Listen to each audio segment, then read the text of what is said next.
하나님의 말씀은 누가복음 24장 50절부터 53절까지 말씀입니다.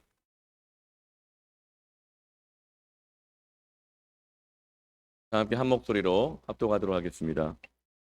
예수께서 그들을 데리고 베다니 앞까지 나가사 손을 들어 그들에게 축복하시더니 축복하실 때 그들을 떠나 하늘로 올려주시니 그들이 그에게 경배하고 큰 기쁨으로 예루살렘에 올라가 늘 성전에서 하나님을 찬송하니라. 아멘. 예수님께서 이 땅의 마지막 모습은 승천하시는 모습이고 축복하시는 모습입니다. 예수님의 이 땅에서의 마지막 모습은 십자가 달려 죽으셔서 무덤으로 내려가시는 인생이 아니고 부활하여 승천하여 올라가시는 모습입니다. 무덤에 내려가면서 원망하고 저주하는 것이 아니라 부활하고 승천하시면서 올라가시면서 축복하시는 모습입니다. 주님을 따르는 우리의 모든 우리 그리스도인들의 마지막 모습도 올라가게 될 것이고 축복하는 인생으로 우리의 인생이 그렇게 열매 맺기를 바랍니다. 2020년 얼마 남지 않았습니다.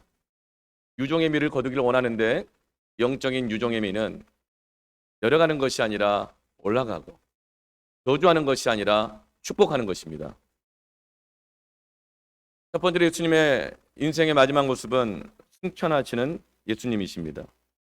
부활하신 예수님은 40일 동안 흩어져 있는 제자들을 일일이 다 찾아가시면서 말씀을 주시고 그 마음을 뜨겁게 하시고 회복시키셔서 예루살렘으로 돌아가서 떠나지 말고 머물러 기다리라고 말씀하셨습니다. 그리고 예수님께서는 예루살렘으로 가셔서 제자들에게 다시금 40일 동안 하나님 나라에 관한 일을 말씀을 주십니다. 그리고 40일이 다 된 그 어느 날 예수님께서 제자들을 데리고 베다니 앞까지 따로 데리고 나가십니다. 베다니는 그림에 나와 있는 것처럼 이 예루살렘 성전이 있죠. 그 예루살렘 성 바로 바깥에 예수님이 땀방울이 핏방울이 되도록 기도하셨던 감람산, 잡혀가셨던 감람산, 그 겟세마네 동산이 있는 곳입니다. 그곳을 지나서 그리고 벳바게를 지나서 베다니까지 제자들을 따로 데리고 나가십니다. 그리고 그 베다니에서 제자들에게 말씀을 주시고 승천하십니다. 여러분 궁금하지 않습니까? 예수님이 승천하시기 바로 직전에 주셨던 말씀은 어떤 말씀입니까?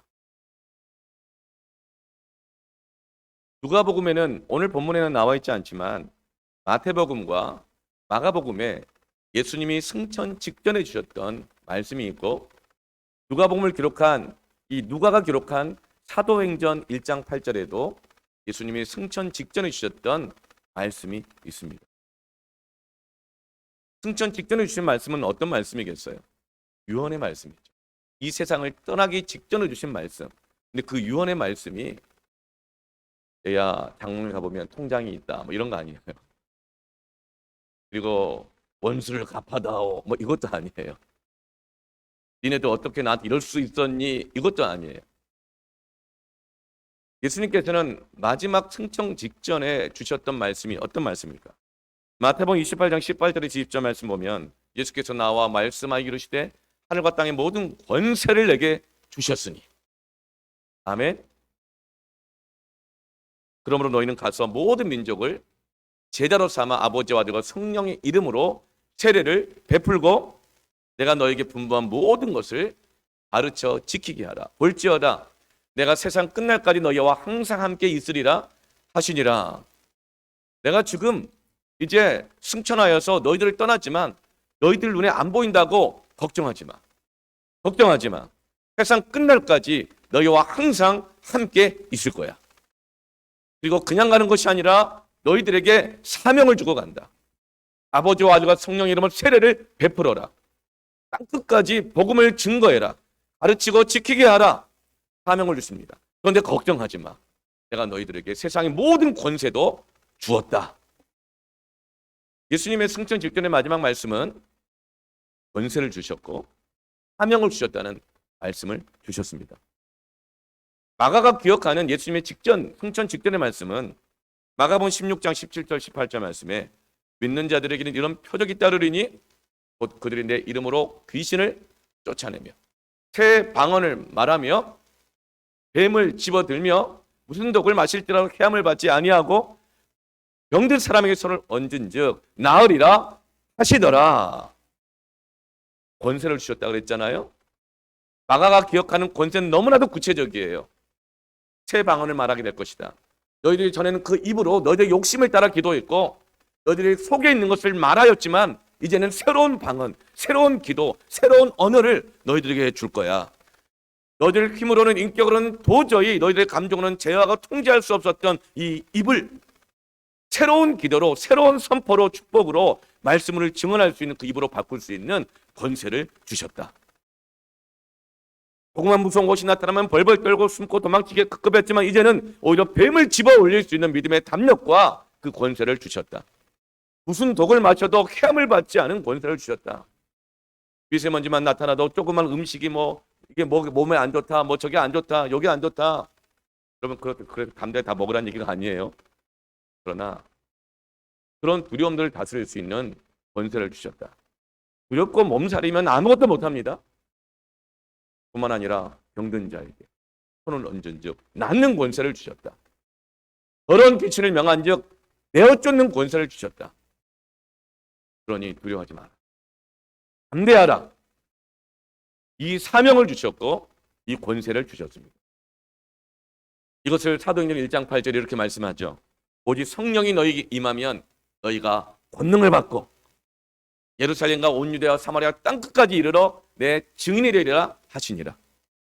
예수님이 승천 직전에 주신 말씀은 우울한 말씀이 아니었습니다. 원수를 갚아다오 이런 말이 아니었습니다. 저주가 아니었습니다. 예수님이 주신 마지막 말씀은 너희들에게 권세가 있다. 너희들에게 사명을 주었다. 그러니 나 안 보인다고 걱정하지 말고 세상 끝날까지 너희와 항상 함께 할 거니까 담대하게 사명을 감당하여라. 그리고 나서 50절에 예수께서 그들을 데리고 베다니아까지 나가서 손을 들어 그들에게 축복하십니다. 축복을 하시고 나서 승천하십니다. 여러분, 예수님이 이렇게 권세와 사명을 주시고 축복을 하시고 난 다음에 하늘로 올라가시는 이 승천하신 모습을 밑에서 바라보았던 제자들이 얼마나 감격하고 황홀했겠습니까? 무슨 음악 공연 콘서트에도요, 나훈아 씨가 막 리프트로 타고 올라가고 싸이가 공연하면서 이거 줄 달고 막 날아다니고 그거 보면 막 다들 밑에서 황홀해 갖고 막 난리더라고요. 우리 주님께서 말씀을 주시고 사명과 권능을 주시고 그리고 승천하실 때 얼마나 감격과 황홀했겠습니까? 여러분, 예수님의 이 부활하시고 승천하신 이 사건은요, 예수님이 십자가에 달리시고 죽으셨던 그 십자가 사건과는 다른 것이 있습니다. 십자가 사건은 누구나가 볼 수 있는 사건이었습니다. 육체로 오신 주님이 십자가를 지시고 죽으셨기 때문에, 육체로 오셨기 때문에 모든 육체의 눈을 가진 사람들은 십자가 사건을 다 볼 수 있었습니다. 뿐만 아니라 예수님의 십자가의 죽음은 모든 죄를 향하여 구원으로 나오라는 하나님의 초청이기 때문에 모든 사람이 다 볼 수 있었습니다. 선한 자나 악한 자나, 부자나 가난한 자나, 믿는 자나 안 믿는 자나, 권세자나 공이나 누구나가 다 십자가 사건은 볼 수 있었습니다. 은혜의 초청이기 때문에 그렇습니다. 그러나 승천하시는 예수님은 모든 사람이 보지 못합니다. 예수님은 특별히 예루살렘에서 제자들을 감람산을 넘어 벳바게를 넘어 베다니까지 산 넘고 산 넘어 따로 데리고 나가십니다. 예루살렘의 수만 명의 주민들은 보지 못합니다. 오직 예루살렘의 마가다락방에서 두렵고 떨리지만 말씀하신 대로 머물러 기다렸던 그 제자들만 봅니다. 수천 명의 벳바게와 베다니의 주민들도 예수님의 승천을 보지 못합니다. 오직 제자들만 봅니다. 그런데 제자라고 해서 다 보는 것이 또 아닙니다. 가룟 유다는 유월절 만찬에서 예수님이 그 발을 씻겨주셨습니다. 예수님이 여러분 발 씻겨주면 얼마나 영광스럽습니까? 코로나 이전에는 제가 가끔 남자 성도들이 한해서 제가 뭐 어깨를 주물러주고 막 제가 허깅도 워낙 좋아해요. 남자들하고 오해하지 마시고 워낙 좋아해요. 그러면 막 우리 남자 집사님들이 막 황송하다고 막 이렇게 되게 영광스러워해요. 그럼 저는 영광은 주님께 이렇게 하면서 계속 주물러주기도 하고 악수도 하고 허깅도 하고 막 이렇게 해요. 먹을 것도 제가 막 떠서 막 드리기도 하고 이렇게 해요. 그런데 가룟 유다는 유월절 만찬에서 예수님이 직접 발을 씻겨줬어요. 예수님이 주신 떡도 직접 받아 먹었습니다. 그러나 마지막 그 떡을 받아 먹고 예수님의 마지막 회개의 기회를 거절하고 주님을 떠나간 가룟 유다가 마지막으로 본 예수님의 모습은 십자가 달리셔서 무덤으로 내려가시는 그 모습만 보았습니다. 부활의 모습을 보지 못합니다. 승천하시는 영광의 주님을 보지 못합니다.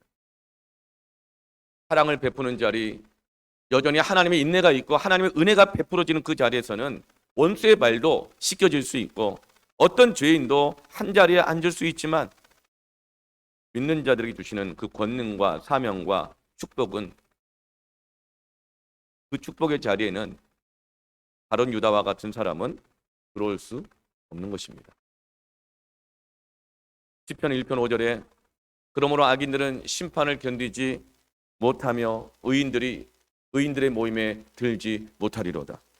마지막 때 심판이 있을 때 고난이 있을 때 악인들은 믿지 않는 자들은 그 심판을 견뎌내지 못합니다. 그래서 의인의 회중 안에 머물러 있지 못합니다.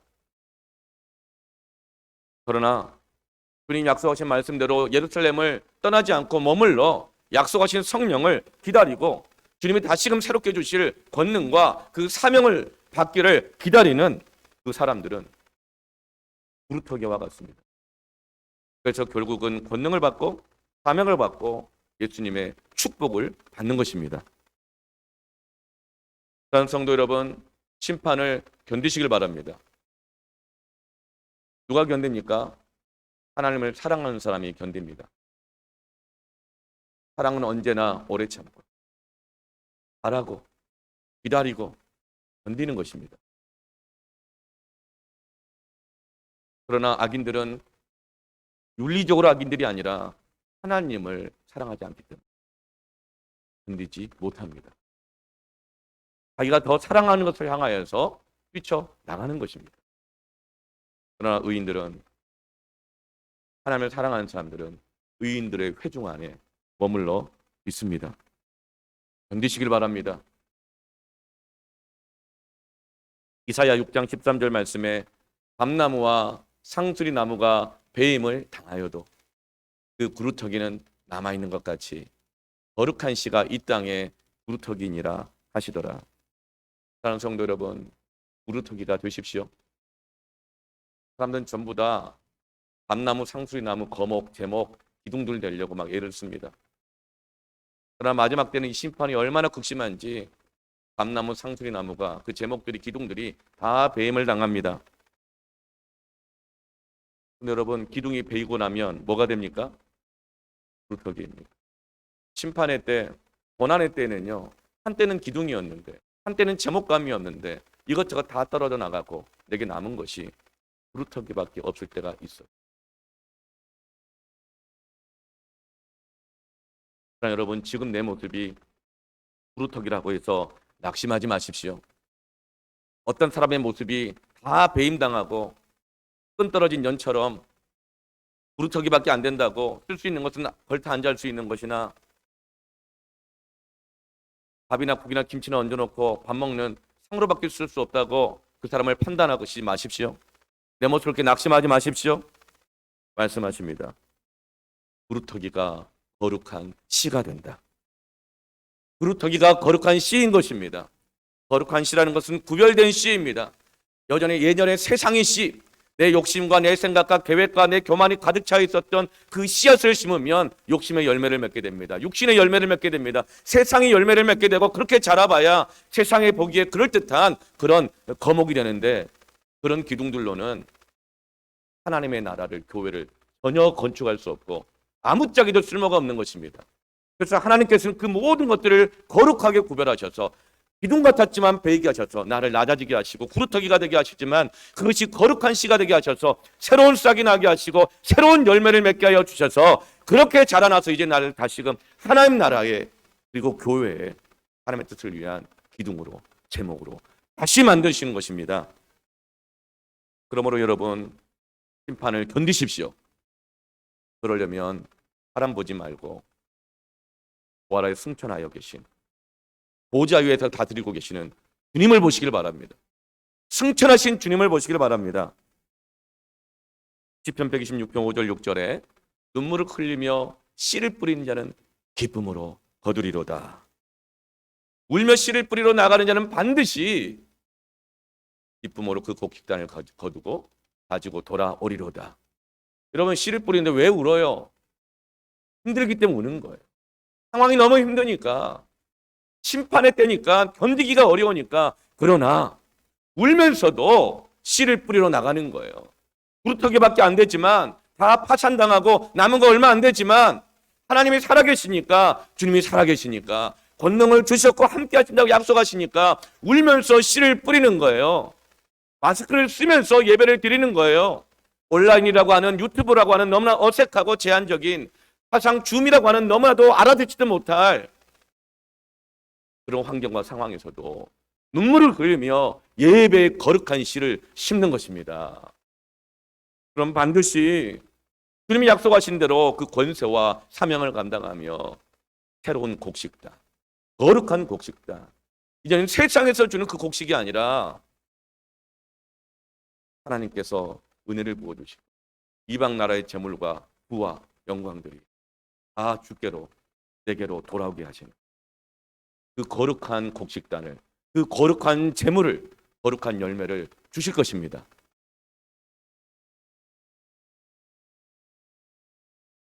믿는 자들은 배임을 당하고 나면 이제는 기둥이 아니고 어디 쓸만한 제목이 아닌 것 같지만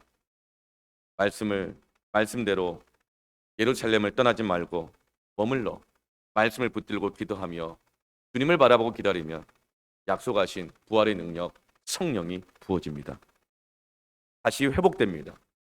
그 거룩한 시들을 통하여서 원상 복구시키는데 이전보다 더 나은 영광으로 바꾸실 것입니다. 지금 이 땅의 교회와 성도들이 배임을 당한 밤나무, 상수리 나무와 같다고 말합니다. 더 이상 열매를 맺을 수 있는 가지가 없습니다. 이파리를 붙일 수 있는 기둥도 없습니다. 이렇게 떨어져 나가고 저렇게 떨어져 나가고 뭐 헌금이 없다 그러고 전도가 더 이상 안 된다 그러고 교회를 더 이상 신뢰해주지 않는다 그러고 없다고 말합니다. 보잘것없어졌다고 말합니다. 그러나 승천하시는 살아계신 주님을 바라볼 때 성령을 구하며 그 거룩한 씨가 다시금 심겨져서 마스크를 벗게 되는 그날에 우리는 기쁨으로 그 곡식단을 거두게 될 것입니다. 그러므로 여러분, 견디십시오. 말씀을 붙드십시오. 눈물을 흘리며 예배를 드리십시오. 불편하고 힘들지만 예배하십시오. 이 마스크를 쓰다 보면요, 참 이게 너무나 불편해요. 지금은 제가 옆에 아무도 없으니까, 또 여러분 멀리 떨어져 있으니까 마스크를 벗고 설교하지만 찬양하거나 광고하거나 기도할 때는 여기 다 있잖아요. 떨어져 있지만 그때 마스크를 꼭 끼고 합니다. 그럼 그때마다 마스크가 너무 불편해요. 막 흘러내립니다. 여러분, 그런데 마스크 탓하지 마시고, 왜 흘러내릴까 봤더니 물론 제가 크게 찬양을 하는 것도 있지만 제 콧대가 그렇게 높지 않은 것 같아요. 그래서 가림막이 없어서 흘러내리는 거예요. 제가 마스크 원망하지 않고 코로나 원망하지 않고 어떻게 합니까? 계속 마스크를 지켜 올리면서 불편하지만 찬양하고 기도하고 광고하는 것입니다. 여러분, 마스크를 올릴 때 또 조심할 것은 여기 만지지 마시고 여기를 만지라. 여기. 아시겠죠?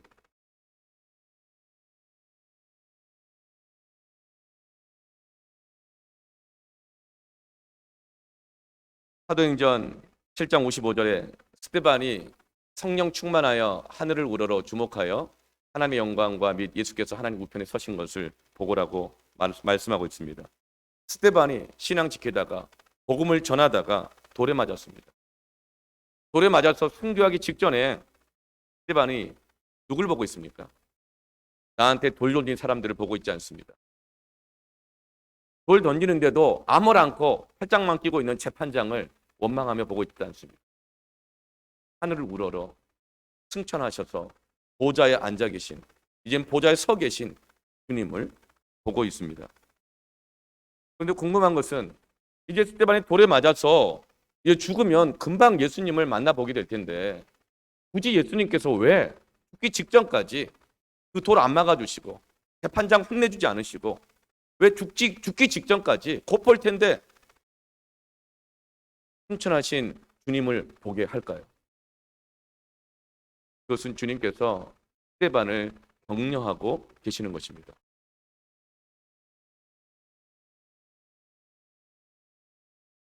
뭘 격려하실까요? 지금 스데반은 가장 영광스러운 순교의 기업으로 들어가기 직전인 것입니다. 그런데 그때 사람 보면 넘어지는 거예요. 근데 스데반이 자기 힘으로는 나에게 돌 던지는 사람을 끝까지 못 견뎌요. 스데반은 팔짱 끼고 아무 말 않고 관망하고 있는 그 불의한 재판장을 보면 끝까지 못 견뎌요. 주님께서 그래서 일어서시고 하늘을 여셔서 스데반을 격려하시는 것입니다. 내가 보고 있다. 스데반을 환영해주고 계시는 것입니다. 건디어라. 그래서 그 누구도 얻지 못할 그 순교의 영광에 들어가기를 원하시며 격려하고 계시는 것입니다. 여러분, 고난의 때, 누가 나한테 돌 던질 때에, 핍박의 때에, 모든 제목들이 뱀을 당하고 다 날아가 버릴 때에, 부도가 났을 때에, 파산당했을 때에 승천하신 주님을 바라보십시오. 예수님의 마지막 모습은 승천하신 모습입니다. 그런데 이 세상은 전부가 다 내리막길입니다. 몸도, 정신도, 기억력도, 체력도, 감정도, 열정도, 생활 수준도 시간이 지나면 다 내려가게 되어 있습니다. 그러나 믿음의 사람들은 올라가는 인생이 되는 것입니다. 내려가는 자들을 살려내는 인생이 되는 것입니다. 승천하시는 주님을, 살아계신 주님을 바라보는 우리들은 올라가게 하고 올라가는 인생이 되고 원상복귀시키고 더 낫게 하고 30배, 60배, 100배 하나님의 열매를 맺게 하는 것입니다. 겉사람은 후패하나 속사람은 날로 새롭도다. 앞에 있는 표대를 향하여 쫓아가노라. 위의 것을 생각하고 땅의 것을 생각하지 말라. 쟁기를 잡고 뒤의 것을 생각하는 자들은 하나님 나라에 합당하지 않다. 승천하셔서 보좌에 앉으시고 다스리시는 주님을 볼 때 우리의 인생도 올라가는 것입니다. 새로워지는 것입니다. 제가 참 존경하고 저를 많이 정말 섬겨주시고 기도해 주셨던 한 장로님 가정이 있으셔서요. 참 귀한 분이십니다. 온 교회 성도들에게 존경도 많이 받았어요. 그런데 그분이 60대 중반이 되셔가지고 사업이 부도가 났어요. 파산을 했어요. 그래서 60대 중반에 그 큰 집 놔두고 집에 거실에 2천만 원짜리 그랜드 피아노까지 있었어요. 근데 그 집을 놔두고 한 두세 평 되는 단지하 방으로 들어가셨어요. 그런데 그분은 거기서도 예배하고 그가 손잡고 예배하며 그 큰 교회 장로의 직분을 다 감당하고 살아계신 주님을 바라보면서 눈물로 거룩한 씨앗을 심으셨습니다. 그 이후로 지금 8년이 지난 지금까지 그분은 그 교회의 귀한 장로님으로 섬기고 계시고 많은 성도들의 동정을 받고 있습니다. 올라가는 인생인 것입니다. 겉사람은 후패해져도 속 사람은 날로 새로워지는 것입니다. 그러므로 여러분, 상황을 보지 말고, 사람을 보지 말고, 환경을 보지 말고, 모든 환경과 상황을 다스리시는, 승천하에 보좌에 앉아 계셔서 다스리시는 주님을 보십시오. 견뎌내십시오. 사명을 감당하십시오. 여러분에게 권능이 주어져 있음을 믿으십시오. 예수님의 두 번째 모습은 축복하시는 예수님이십니다. 예수님께서 이 축복을 마치시고 승천하시는 것이 아니십니다. 오늘 말씀을 보면 51절에 축복하실 때에 그들을 떠나 하늘로 올려주시니, 축복하실 때 떠났다는 거예요. 올라가 승천하셨다는 거예요. 50절에도 보면 축복하시고로 나와 있거든요. 축복하시고 축복하실 때 승천하셨다는 말은 계속 올라가시면서 승천하시면서 계속 축복하셨다는 것입니다. 그래서 예수님의 마지막 모습을 제자들은 뭘로 기억해요? 축복하시는 예수님이신 것입니다.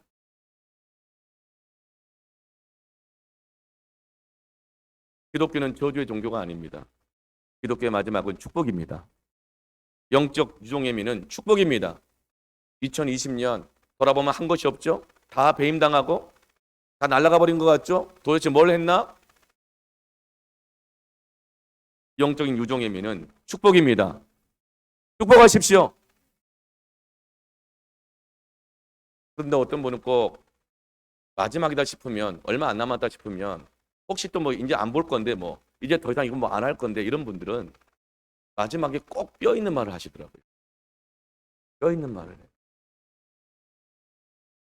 여러분, 영적 유종의 미는 뼈 있는 말이 아니라, 미련이 아니라 축복입니다. 2020년을 축복으로 마치십시오. 갖고 온 게 5병 2어밖에 안 돼도 예수님은 축복하셨습니다. 축복의 뜻이 뭐예요? 땡스기빙, 감사를 하나님께 드렸다는 것입니다. 주님이 주시는 그 축복은 제자들에게 무엇을 주었을까요? 평강을 줍니다. 축복은 평강을 줍니다. 최고의 복은 평강 아니겠습니까? 산에 진미가 있어도 마음이 편치 않으면 그 산의 진미가 체할 뿐입니다.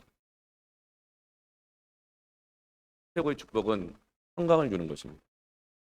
그래서 부활하신 주님은 벌벌 두려워 떨고 있고 의심하고 있고 자책하고 있고 서로 정죄하고 있는 제자들 찾아올 때마다 가장 먼저 뭘 주십니까? 평강이 있을지어다. 왜요? 제자들이 예수님 부인하고 다 떠났는데 예수님이 찾아오실 때 얼마나 마음이 불안했겠어요. 얼마나 민망했겠어요. 그것을 아시는 예수님은 평강이 있을지어다.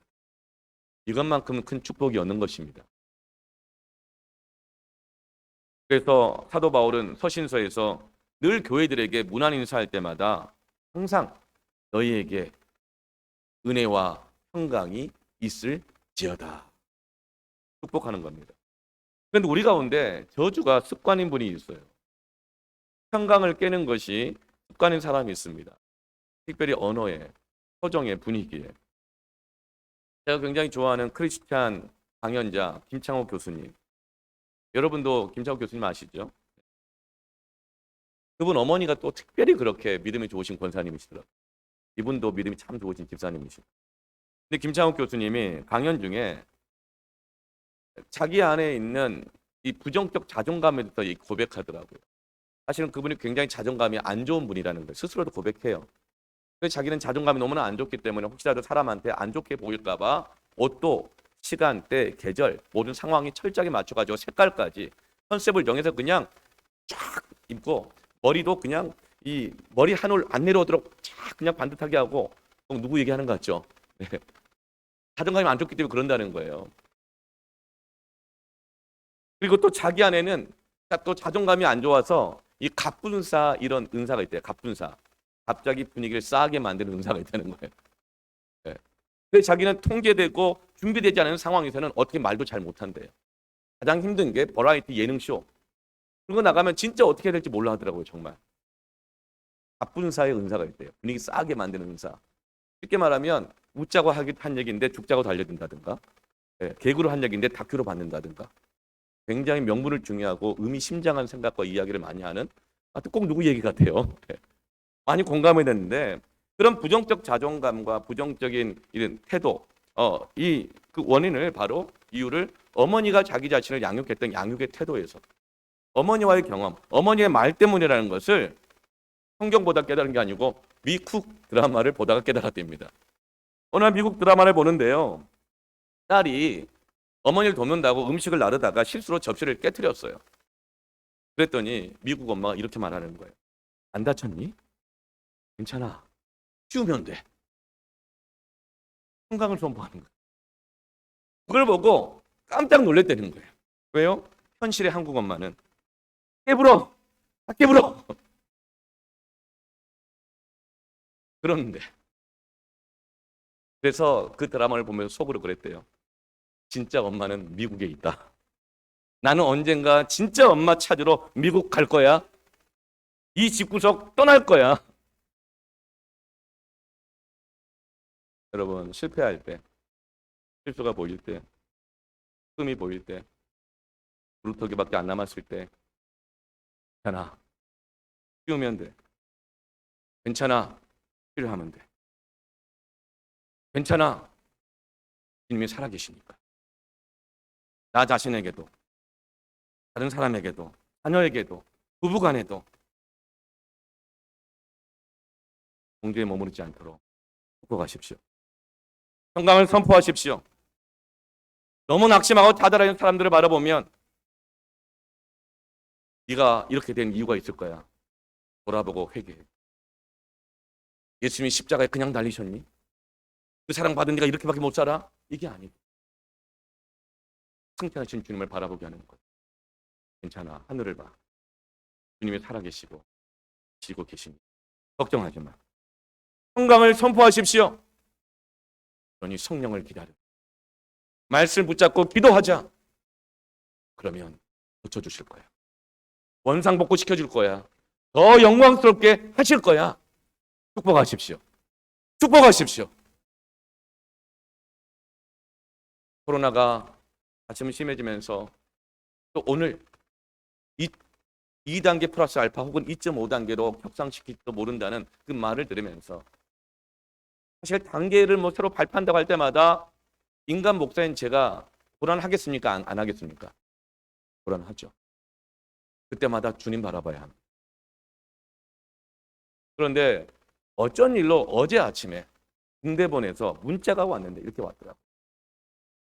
어떤 한 모 교회에서 확진자 3명이 예배를 드렸는데 그 예배를 드린 700명 전원을 검사했더니 전부 다 음성 판정 나왔다. 그러므로 마스크가 답입니다. 이렇게 왔더라고요. 그러니까 이 무증상자가 예배를 드린 거죠. 알았으면 예배를 드렸겠어요. 그렇죠? 그러니까 다른 곳에서 검사를 해보니까 다른 곳에서 감염이 돼서 그 3분이 무증상으로 예배를 드렸는데 모든 성도들이 마스크를 다 끼고 있으니까 아무도 감염이 안 된 거예요. 할렐루야. 또 지난 주 중에 대전에서 목회하는 한 후배 목사님에게 전화가 왔어요.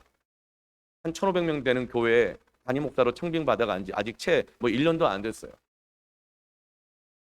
카톡이 왔더라고요. 형님, 우리 교회 사실은 큰일이 있었습니다. 어떤 무증상자가 예배를 성도가 드렸는데 딴 데서 이제 감염이 된 것도 모르고 예배를 드린 거죠. 증상이 없었으니까. 근데 이후에 나중에 증상이 나타나서 검사를 했더니 확진을 받은 거예요. 그런 분이 5분인가 있었대요. 그런데 그날 함께 예배를 드린 성도가 1,398명이었던 거예요.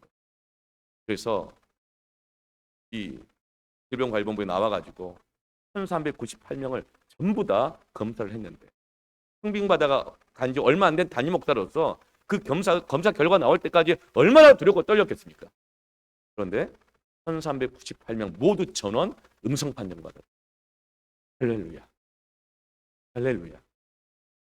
사랑하는 성도 여러분, 불안하고 힘들 때 두려워하지 마시고 평안을 선포하십시오.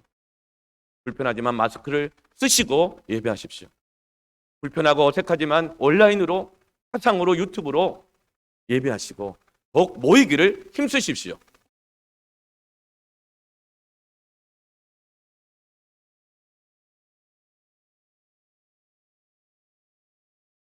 고린도전서 15장 25절 말씀에 그가 원수를 그 발 아래에 둘 때까지 반드시 왕노릇 하시리니. 부활하게 승천하신 주님은 하나님 보좌 우편에서 뭘 하고 계십니까? 왕노릇을 하고 계십니다. 언제까지? 모든 원수를 그 발 아래에 둘 때까지 왕노릇 하십니다. 지금 코로나의 이 사회적 거리두기 단계를 중대본에서 결정하는 것 같고 코로나의 시기를 백신이나 치료제가 이렇게 주관하고 있는 것 같지만 그러나 하나님께서 왕노릇하고 계십니다. 심판의 때의 완급을 축복의 때의 완급은 하나님께서 다스리고 계십니다. 주님이 왕노릇하고 계십니다. 언제까지요? 원수들의 모든 핍박과 고난을 불복시키실 때까지 왕급을 조율하시면서 우리에게 이루고자 하시는 그 거룩한 뜻을 반드시 이루어내시는 왕노릇을 하시는 것입니다. 지금 승천하신 예수님 왕으로서 다스리고 계십니다. 주님이 재림하실 때까지입니다. 요한계시록 5장 10절에 그들로 우리 하나님 앞에서 나라와 제사장들을 삼았으니 그들이 땅에서 왕노릇 하리로다 하더라. 이 그들이 누구입니까? 왕노릇하는 그들이 누구입니까? 나라와 제사장들입니다. 그들이 누구입니까? 요한계시록을 읽어야 했던 그 극심한 핍박의 시대에, 카타콤의 시대에, 로마의 밤을 밝히는 인간을 횃불로 태워 죽일 때에 빌드라는 상인조합에 들어가지도 못하고 직장을 잃고 장사를 못하고 먹고 살기도 힘들어서 거짓처럼 살아갈 그때에 하나님께서 그들로 하여금 머물러 견디고 주님 바라보는 그들로 하여금 나라와 제사장들을 삼으셔서 그들이 이 땅에서 왕노릇하게 하시는 것입니다. 구루터기와 같은 자 왕노릇하게 하십니다. 그것이 바로 교회입니다. 지금 세상은 코로나가 다스리고 있는 것 같잖아요. 코로나라는 이 단어가 어디서 왔냐면 크라운이라는 단어에서 왔어요. 왕관. 코로나 바이러스의 모양이 왕관 모양이어서 19번째 왕관 모양의 이 바이러스다 해서 코로나, 크라운에서 코로나19 바이러스인 거예요. 왕관은 뭘 상징합니까? 권력을 상징합니다. 권세를 상징합니다. 지금 온 나라, 대통령, 무슨 모든 나라의 권세들이 다 이 코로나 이 권세에 다 지금 장악당하여 있지 않습니까? 그러나 이것은 마귀의 속임입니다. 하나님께서 고난의 때를 정하시고 하나님께서 축복의 때를 정하시고 하나님께서 코로나 종식의 때를 정하시고 왕노릇하게 하시는데 누구를 통해서요? 교회를 통해서 하고 계심을 믿으시길 바랍니다. 지금은 세상으로 조롱을 받는 것 같고 돌에 맞는 것 같고 배임을 당하고 구루터기 같은 것 같지만 다시금 우리에게 순전한 정금과 같은 구별된 거룩한 씨가 되게 하셔서 다시 자라게 하시고 견디게 하시고 성장하게 하시고 열매를 맺게 하시고 다시금 거목이 되게 하여 주셔서 원상복구 정도가 아니라 한국 교회를 우리의 신앙을 우리 교회를 우리 예배를 더욱더 영광스럽게 하실 것입니다. 누구를 통해서요? 우리를 통해 왕노릇 하시리로다. 그래서 우리에게 세상의 모든 권세를 주셨고 그 사명을 주신 것입니다. 여러분 교회를 세운다고 할 때 이 교회를 사람의 눈으로 보면 안 됩니다. 2013년 10월부터 2014년 거의 1월 몇 개월 동안 소매실동에다 개척을 하기 위해서 이제 교회를 알아보려고 했는데 처음에 먹었던 마음은 건축하고 건물 세우다가 시간 보내는 그런 목회하고 싶지 않다. 그래서 저는 건축을 생각도 안 했습니다. 그냥 상가에다가 한 20, 30평 되는 작은 사무실 하나 얻어놓고 거기서 교육자들이 거기서 회의도 하고 기도도 하고 뭐 새벽기도 좀 하고 그리고 학교 교실이나 강당을 원래 저희가 개척할 때 안산 동산고등학교 지하 교실에서 개척을 했거든요. 그리고 저희 집 거실에서 예배를 드렸습니다. 그래서 지하 교실에서도 예배를 드렸는데 거의 1년 가까이 드렸거든요. 그래서 호멜동에 있는 학교들에서 교실을 빌려서 예배를 하기를 원했어요. 사무실만 따로 빌리고. 그렇게 해서 정말 호멜실동, 금곡동, 당수동, 어목촌동, 봉담 다 샅샅이 다니면서 유치원부터 초등학교, 중학교, 고등학교, 대학교까지 다 다니면서 교장을 만나고 그리고 대학에 무슨 행정 실장 만나고 그리고 학부형들 뭐 운영위원 막 만나고 다 만났어요. 결국은 허락을 받지 못했죠. 할 곳이 없어졌어요. 그런데 그때마다 어떤 한 교장 선생님이 하셨던 말씀이 기억나요. 그분은 교회 장로님이시래요. 근데 저한테 이렇게 얘기하시더라고요. 목사님, 교회가 이렇게 많은데 무슨 또 교회를 세우냐고. 무슨 교회가 더 필요하냐고. 왜 교회를 개척하냐고. 그렇게 말씀하시더라고요. 이것이 여러분, 이 오늘날 교회에 대한 시각입니다. 어떤 사람은 신학교를 졸업한 사람이 너무나 많으니까 목사들이 남아놓으니까 먹고 살 방편이 없고 일자리가 없으니까 일자리 창출 차원에서 뭐 교회를 세우는 거냐. 왜 교회가 뭐 마트보다 많냐. 뭐 편의점보다 많냐. 치킨집만큼 많다. 뭐 이런 말을 해요. 여러분, 교회를 그렇게 보지 마시기를 바랍니다. 교회를 보는 눈이 달라져야 합니다. 교회는 구루터기여도 창가 교회여도 지하 교회여도 건물이 없는 교회여도 가정에서만 예배를 드리는 교회여도 아무리 보잘것없어 보여도 승천하신 주님은 오직 교회에게만 사명을 주시고 교회에게만 권능을 주시고 교회에게만 하나님 나라의 비전과 말씀을 주시고 그 교회를 통해서 왕 노릇하고자 하시는 것입니다. 이것이 우리가 교회를 바라보아야 될 우리의 믿음의 시각입니다. 뿐만 아니라 나 자신도 그렇게 봐야 합니다. 내가 가지고 있는 지식이 나의 인격이나 혹은 내 사업이 구멍가게만한 것 같다 하더라도 여러분 주님을 바라보십시오. 그 구멍가게만한 작은 씨앗을 믿음으로 주님이 주시는 그 권능을 믿고 그 사명을 따라 심으시길 바랍니다. 울며 심으시길 바랍니다. 견디고 심으시길 바랍니다. 그러면 왕노릇하게 하시는 것입니다. 재미있는 것은요. 예수님이 이 승천하실 때 그 모습이 어떤 모습일까요? 예수님 승천하실 때 날개가 확 생기면서 천사처럼 막 날아가셨을까요? 영적인 존재로? 아니면 뭐 아이언맨처럼 칙 하면서 막 날아가셨을까요? 예수님의 승천하신 모습은 어떤 모습일까요? 어떤 천사와 같은 모습일까요? 어떤 신적인 영적인 모습일까요? 아니면 우리와 똑같은 사람의 모습일까요? 사람과 똑같은 모습이십니다. 함께 먹고 하고 대화하고 알아볼 수 있는 사람의 모습이죠.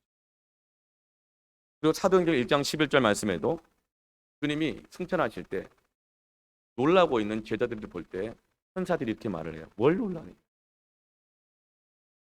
다시 오실 때는 너희가 지금 올라갈 때 본 그대로 그 모습으로 다시 오실 거야. 그렇다면 승천하셔서 지금 보좌 우편에 앉아 계시는 주님은 어떤 모습으로 앉으셔서 다스리고 계실까요?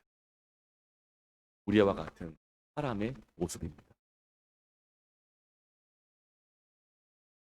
나의 모습으로 주님이 하나님 나라에 올라가 보좌에 앉으셨다는 것은 내가 들어갔다는 것입니다. 내가 함께 올라갔다는 것입니다.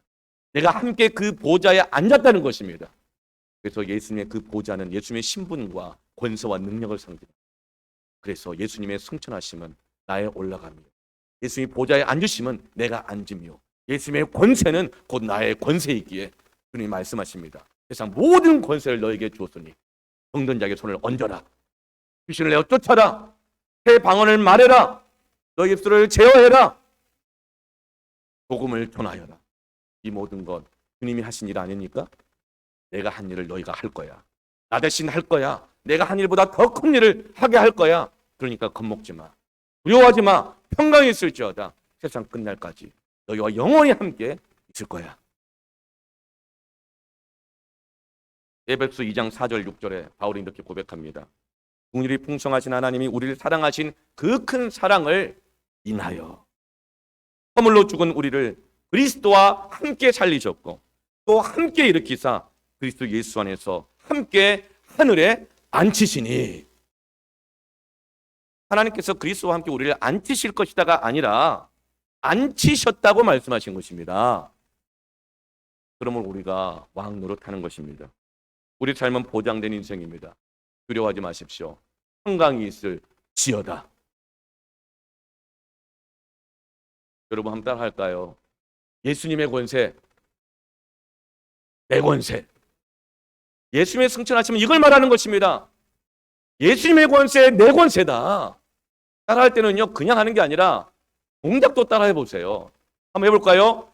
예수님 권세, 내 권세, 예수님 권세, 내 권세. 승천하신 주님을 바라보십시오. 여러분, 코로나가 다스리고 있는 것 같지만 주님이 다스리고 계십니다. 우리를 통해 다스리실 것입니다. 우리의 기도와 우리의 순종에 따라서 코로나의 종식 기간이 완급이 조절될 것입니다. 주님 오실 때를 빨리 가까이 오게 하기 위해서 땅끝까지 복음을 전하는 것처럼 이 땅에 코로나가 종식이 정해진 종식이 더 속히 올 수 있도록 주의 보좌를 붙잡고 기도하고 사명을 감당하시는 저와 여러분 되기를 축원합니다. 승천하신 예수님이 나와 함께 하신다는 이 믿음은 세상이 감당하지 못합니다. 다 굴복당할 것입니다. 결국은 세상이 다 엎드리게 될 것입니다. 여러분 정말 마스크를 꼭 끼고 다니십시오. 그러나 두려워서 끼고 다니는 것이 아닙니다. 눈물을 흘리며 씨를 뿌리는 겁니다. 눈물을 흘리며 모든 편견과 조롱을 받더라도 혹은 또 우리 안에 있는 잘못을 깨달아가면서 마스크를 쓰면서 예배하는 것입니다. 기도하는 것입니다. 마스크를 쓸 때 자꾸 흘러내리잖아요. 코가 낮아서든지 아니면 너무 크게 하다 보니까 그럴 수도 있잖아요. 흘러내리잖아요. 입을 벌리니까. 그럼 어떻게 되겠어요? 나는 왜 이렇게 코가 나쁜가? 나는 마스크를 뭐 쳐지도 않나 보다. 에이 벗어버려. 이러면서 안 만나면 되지 뭐. 예배 안 드리면 되지 뭐. 교회 안 가면 되지 뭐. 이것이 아니고 흘러내리는 마스크를 눈물을 머금고 계속 올리면서 유지하면서 올리도 여기 잡지 말고 이 끈 잡고 올리면서 예배하십시오. 와이파이도 잘 안 되고 인터넷도 잘 안 되고 핸드폰 그 조그만 걸로 혹은 컴퓨터로 그 불편한 상황에서도 온라인으로 유튜브로 줌으로 예배하고 독도 모이기를 힘쓰십시오. 교회들 간에 성도들 간에도 정말 지금 비대면의 시대잖아요. 거리를 두십시오. 그러나 흩어지지 마십시오. 거리를 두십시오. 그러나 모이기를 힘쓰십시오. 마스크를 쓰고 대화하십시오. 거리를 두고 꼭 필요한 대화는 하십시오. 그러나 꼭 해야 될 대화조차도 하지 않는다. 여러분 마스크를 쓰고 대화하고 마스크를 쓰고 거리를 두고 예배를 드리시기를 축원합니다. 그럴 때 우리가 왕노릇하게 될 것입니다. 세상이 우리를 감당하지 못할 것입니다. 다니엘이 풀무불 가운데 들어갔을 때 주님이 함께 하셨죠? 그러자 어떻게 돼요? 멀쩡하게 나옵니다. 여러분 두려워하지 마십시오. 평강을 축복을 선포하십시오. 혹은 어떤 교회에서 확진자가 나온 교회가 있잖아요. 그러면 어떻게 바라봐야 될까요? 축복하십시오. 오히려 그 성도를 통해서 그 교회가 얼마나 방역을 잘했는지 하나님이 지켜주셨는지를 증거하는 증거가 되게 하시는 하나님을 찬양합니다. 당신 덕분이라고 축복하십시오. 혹은 어떤 분이 또 코로나 확진에 걸릴 수 있죠. 지금은 누구라도 할 것 없이 모두가 다 가능성이 있지 않습니까? 코로나 확진에 걸렸어요. 그러면 어떻게 하겠어요? 판단하고 정죄되겠어요? 너 때문이라 말하겠어요? 저리 가라고 말하겠어요? 괜찮아. 고치면 되잖아. 괜찮아. 고치면 되잖아. 아멘. 괜찮아. 더 우리가 방역을 더 열심히 하라는 돈으로 삼으면 되잖아. 한강을 선포하십시오. 축복하십시오. 그렇게 하면서 거룩한 씨앗을 계속 심으시기를 바랍니다. 기쁨의 곡식단을 반드시 거두게 될 줄로 믿습니다. 우리에게는 불 가운데 들어갔을 때에 불 같은 연단과 시험 속에서도 이 불 속에서 나를 건져달라고 하는 그 기도도 중요하지만 그보다 더 중요한 것은 그 불을 보지 않고 사람들을 보지 않고 불구덩이를 보지 않고 승천하셔서 보좌 우편에서 다스리시는 주님을 바라보면서 괜찮아. 주님이 함께 하시니까. 괜찮아.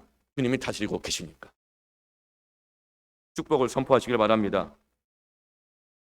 주님이 살아계십니다. 우리와 함께 하십니다. 같이 오고 계십니다. 사람 보지 말고 환경 보지 말고 승천하신 주님을 보십시오. 그리고 축복하십시오. 평강을 전하십시오. 그리고 사명을 감당하십시오. 함께 찬양하면서 기도하겠습니다.